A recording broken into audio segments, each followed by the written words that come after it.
jesosy miantsika jesosy mahita jesosy miantsika hatramin'ny farany jesosy miantsika jesosy mahary ny sabotsy ho avy zao a amin'ny sivora maraina ka hatramin'ny tolatolakandro dia isy vavaka lehibe zay ho tontosaitsika eto amin'ny trano fivavahana vahaony oloko antarandolo fianaratsoa ao ambadiky ny station shell séminaire angezabe a zay nampitoraina ny lohateny loha hevitra manao hoe finoana mahafindra tenobohatra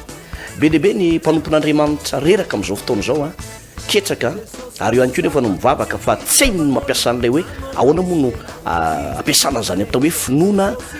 azahoako valim-bavaka sy azahoako fanafana sy fanasitranana eo anatren'andriamanitra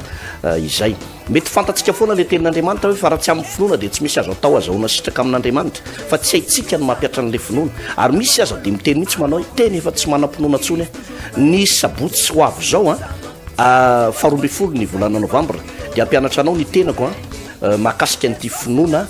mahafindra telobohatra ty manasanao zay reradiraka-ra-panahy ho anao zay matsiaro ny tenanao tena marary tsy sitrapanafody misy hery ratsy manindry anao ho anao zay tena tafalentika lalina ao anaty fahasairanana tena milentika ao anaty fahasairanana lalina nefa mba hampanompon'andriamanitra ihany misy tenin'andriamanitra be lehibe hoe ny fitahin' jehovah no mampanankarena holohany ianao fa tsy rambiny ho tahina ny asan'ny tananao sy ny vilifanao vamofonao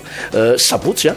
tongava eto amin'ny trano fivavahana vahaony oloko antarandolo fianaratsoa eto ambadiky ny station shell manomboka amin'ny sivy maraina tsy diso a io fotoana io a mitondra taratasy stylo a na fandraisam-peo a andraisanao an'izany fampianarana izany tongava daholo tompoko regny jesosy io